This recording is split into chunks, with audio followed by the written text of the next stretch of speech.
isi romamu. Semoga Allah, pencipta yang maha kuasa dan maha kasih, menolong setiap manusia untuk dengan kebebasannya akan memilih yang benar dan tepat, yakni percaya kepada Yesus Kristus sebagai Tuhan dan Juru Selamatnya secara pribadi.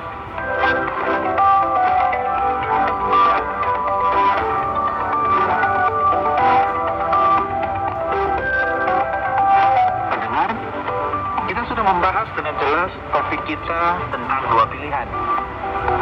Semoga topik ini bermanfaat untuk Anda semuanya dan menjadi bahan perenungan kita bersama. Sampai jumpa kembali di program Jembatan Hati. Saya Firman Malamuna pamit undur diri. Shalom. Program Jembatan Hati diproduksi dan dipersembahkan atas kerjasama Yayasan Terang Warta Rohani di Bandung, Jawa Timur, dan Penerbit Malam Hidup di Bandung, Jawa Barat. Program ini dengan sederhana menyoroti dan mengantarkan kondisi hati manusia dan karakter manusia di bawah terang firman Allah. Apabila Anda memiliki pertanyaan dan saran berhubungan dengan program ini atau berespon terhadap topik program hari ini, Anda dipersilakan untuk menyampaikan melalui WhatsApp ke nomor 081 333 777 386. Anda dapat juga mengakses program ini ke website Penerbit Kalam Hidup, yaitu www.kalamhidup.com. Terima kasih atas perhatian Anda.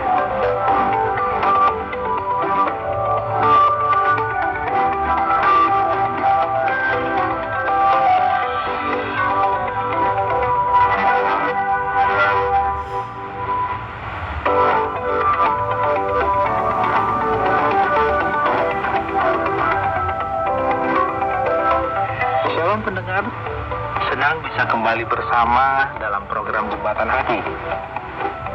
Dalam program Jembatan Hati kali ini kita berkesempatan untuk membahas topik tentang dua pilihan. Tentunya hal ini sering datang dalam kehidupan kita sehari-hari ya sahabat. Untuk itu, mari bersama kita simak narasi berikut ini.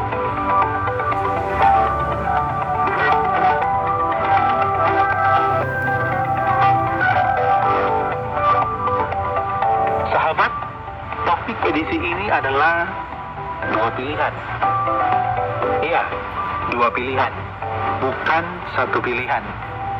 Juga bukan banyak pilihan. Tetapi mengapa dua pilihan? Pasti ada maksudnya.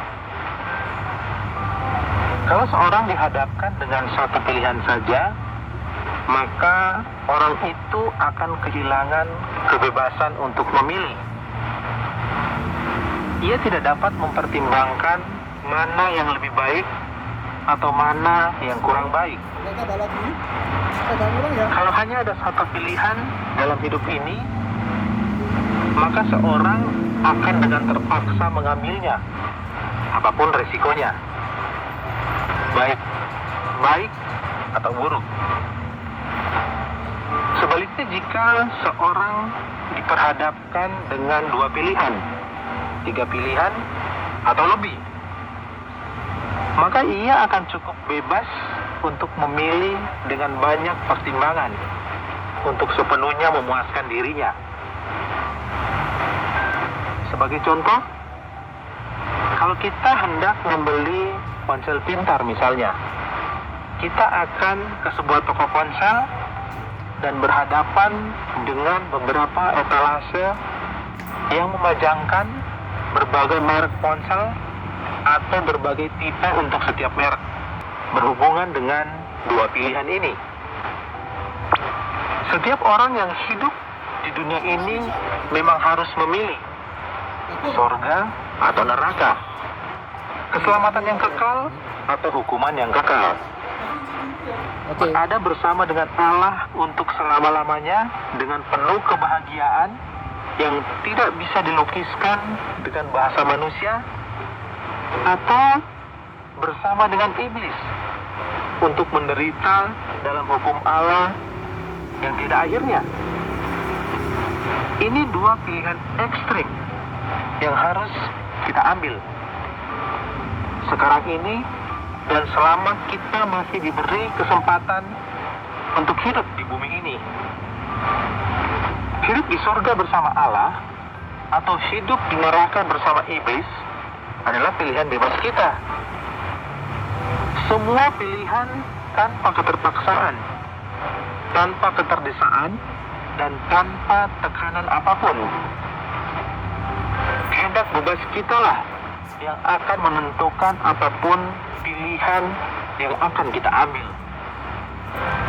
Kitab suci, Alkitab, menyimpulkan tentang dua hal yang paling menentukan dalam pilihan hidup manusia oleh setiap pribadi, yaitu percaya atau tidak percaya.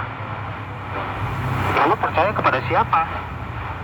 Yang pasti kepada Yesus Kristus, Tuhan dan Juru Selamat umat manusia. Dan Dia juga adalah anak tunggal Allah.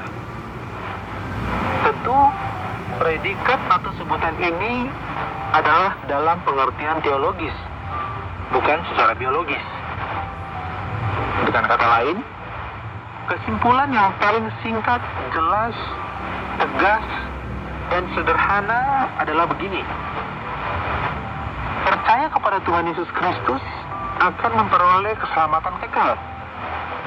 Tetapi tidak percaya kepada Tuhan Yesus Kristus akan mengakibatkan hukuman kekal yang disediakan Allah bagi iblis dan segala roh jahatnya. Sahabat, inilah tantangan bagi setiap insan, setiap manusia yang pernah hidup di bumi ini. Alkitab berisikan banyak ayat yang menjelaskan hal ini dalam konteks yang berbeda-beda, dengan bahasa yang berbeda-beda, namun berisikan makna dan pesan yang sama. Saya ingin mengutip dua ayat saja untuk menutup penjelasan saya pada edisi ini. Yang pertama, dari kitab Injil Yohanes pasal 3 ayat yang ke-16 yang berbunyi, "Karena begitu besar kasih Allah akan dunia ini, sehingga Ia telah mengaruniakan anaknya yang tunggal, supaya setiap orang yang percaya kepadanya tidak binasa, melainkan beroleh hidup yang kekal." Dan yang kedua, dari kitab Para Rasul 16 ayat 31 yang berbunyi, "Percayalah kepada Tuhan Yesus Kristus, dan engkau akan selamat, engkau dan seisi rumahmu." Semoga Allah, Pencipta yang Maha Kuasa dan Maha Kasih, menolong setiap manusia untuk dengan kebebasannya akan memilih yang benar dan tepat, yakni percaya kepada Yesus Kristus sebagai Tuhan dan Juru Selamatnya secara pribadi.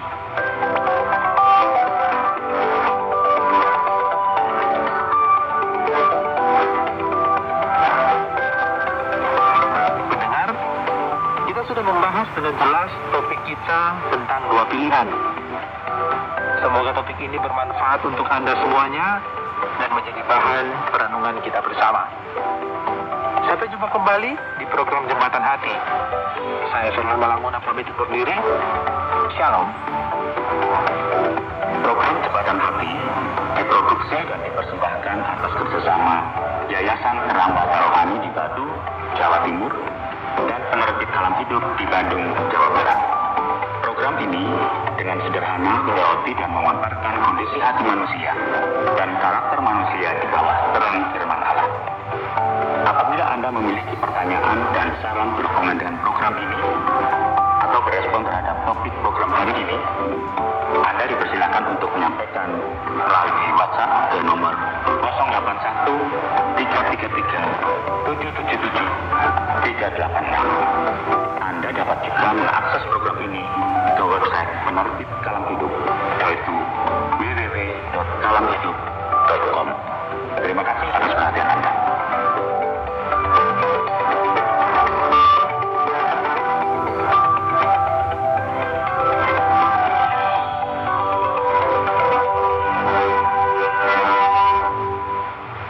Sahabat, tanpa terasa 30 menit telah kita lalui bersama.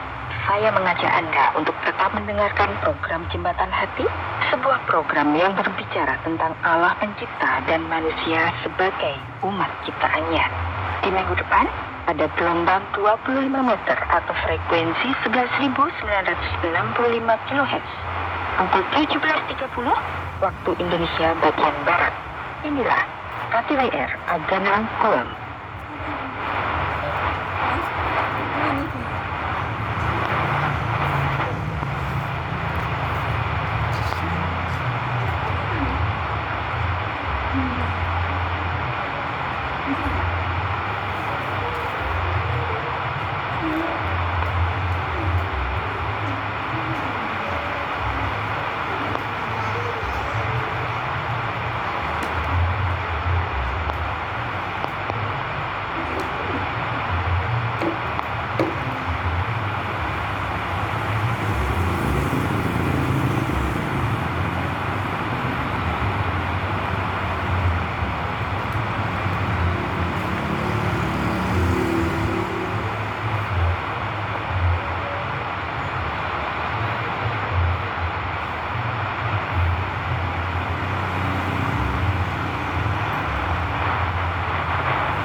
Anda akan mendengarkan program Jalan yang Benar yang disiarkan melalui KTWR Agana Guam pada jam 18 di frekuensi 11965 kHz.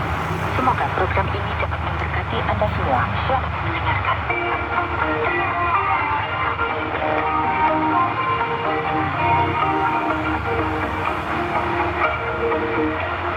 Selamat datang ke program Jalan yang Benar. Hari ini kita belajar mengenai kisah seorang pemuda yang dibawa ke Babylon sebagai tawanan. Nama lelaki itu ialah Daniel. Nama Daniel bermaksud Allah adalah hakim. Daniel tidak takut kepada sesiapa pun kecuali kepada Allah yang Maha Kudus. Dan kepadanya semua orang suatu hari kelak perlu memberi pertanggungjawaban. Daniel tidak peduli apa yang orang pikir tentang dia. Yang penting adalah untuk mencari Allah. Dan Allah adalah hakim bagi Daniel, dan Daniel percaya apa yang Nabi Sulaiman katakan. Percayalah kepada Tuhan dan Anda akan diselamatkan. Dia menulis apa yang akan dilakukan oleh raja-raja bangsa beratus-ratus tahun sebelum mereka benar-benar wujud. Juga seperti banyak Nabi Allah yang lain, Daniel menulis tentang kedatangan pertama dan kedua Mesias. Bahawa pada kedatangannya yang pertama Mesias akan dilenyapkan, yaitu dibunuh sebagai korban untuk dosa. Tetapi apabila Mesias kembali ke bumi untuk kali kedua, dia akan menghakimi bumi dalam kebenaran. Dengarkan apa yang ditulis di dalam Alkitab.